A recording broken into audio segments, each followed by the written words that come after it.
જય મંગલમાં રામ રામ ને સીતારામ। તમે કેમ છો? બધાએ મજામાં? અમે પણ મજામાં સેવી। એને આજે વિડીયો સ્ટાર્ટ કરું છું અને તમે વિડીયોમાં બન્યા રહેજો, કેમ કે તમને પણ મજા આવશે, અમને પણ મજા આવશે બન્યા રહો તો।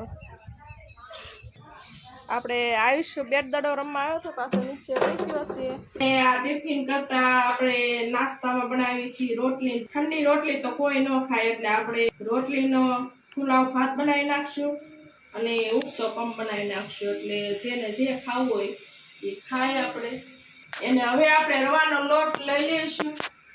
આપણે રવા લઈ લીધો અને સાળી લેવી, કેમ કે કાંઈ હોય નહીં પછી કાંઈ એટલે કાંઈ નીકળ્યું નથી। હવે આપણે રવો ટોયલામાં નાખી દઈશું। રવો નાખી દીધો એટલે આપણે હવે છાશ નાખીને પલાળી દઈશું સરસ મજાનો। આપણે રવો 1 કલાક સુધી પલાળવા દેવાનો છે। પછી એમાં આપણે થોડુંક મીઠું નાખી દઈશું અને હવે આપણે હલાવી લઈશું સરસ મજાનું, કેમ કે રવો પલળી જાય પછી આપણે બધા મસાલા નાખવાના છે। સરસ મજાનું થઈ ગયું। હવે આપણે ઢાંકીને કલાક સુધી મૂકી દઈશું, એટલે આપણે આ બધા મસાલા લીધા છે હવે એને સુધારી લઈશું। જો આ મરચાં, ટમેટા અને કોથમરી આપણે તો સુધારી લીધી છે સરસ મજાની।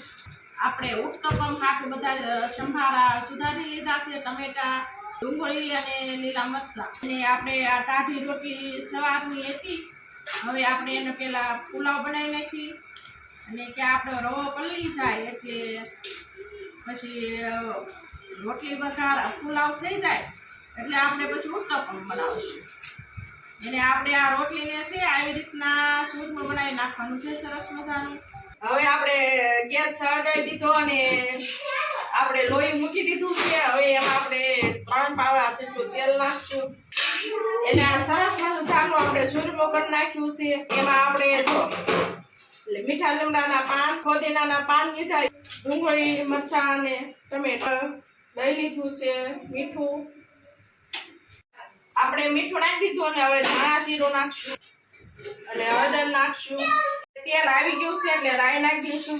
રાઈ ફૂટે એટલે આપણે આમાં મરચું નાખી દઈશું અને આપણે એમાં મોરસ નાખી દઈશું। મોરસ નાખીએ એટલે ચોખા અમને બહુ ભાવે, એને મોરસને આપણે આવાર ઓલું નાખી દેવાનું છે, લીંબુ નાખી દઈશું। એને આપણે થોડીક ડુંગળી નાખી દઈશું અને લીલા મરચાં એટલે હલાવી લઈશું। હવે આપણે નાખી દઈશું ટમેટા થોડા, આપણે આમાં સુધા ચાખા નાખવા માટે હવે 5 મિનિટ ચડવા દઈશું। હવે આપણે 3 ચમચી લીંબુનો રસ કાઢી લીધો એ નાખી દઈશું।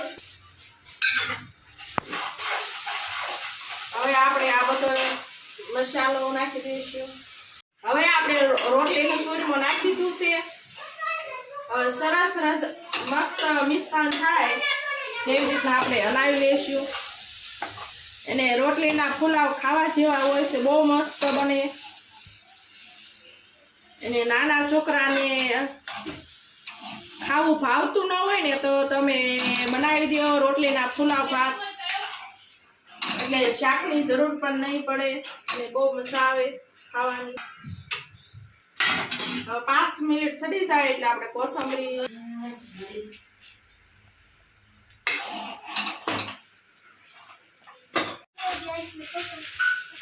હવે આપણે પુલાવ ભાત થઈ ગયા તૈયાર ને બધા છોકરાઓ લાય પુલાવ ભાતની મોજ લે। હાલે આ રૂતી હાટું લેતો જા, હાલે રૂતી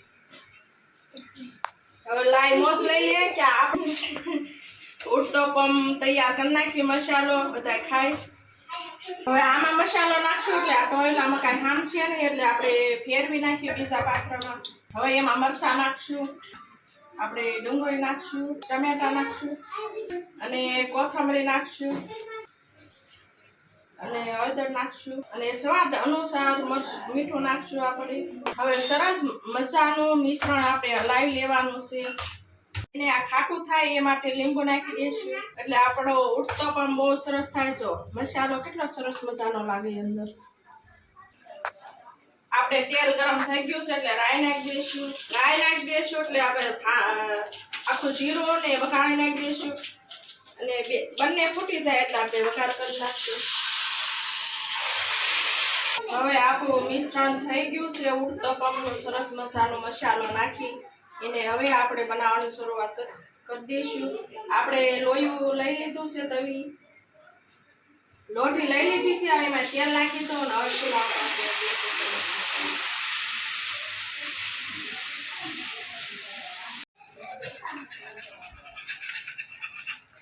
ધીમે ધીમે આપણે ઉસકાવાનું છે. હજે છે ઉસકાવાની થોડીક વાર છે.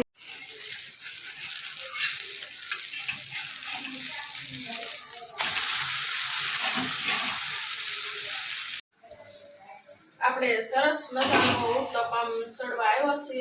આપણે આયુષને લાઈવ ઉત્તપમ મોજ માણવા દઈ દઈશું. હવે આપણે ઉત્તપમ સડી ગયો છે અને આયુષે પણ આવી ગયો છે. શું જોતું ઉત્તપમ?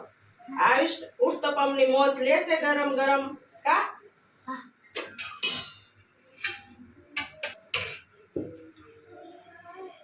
હવે આપણે એક પછી એક બધા તૈયાર થતા છે અને ગરમ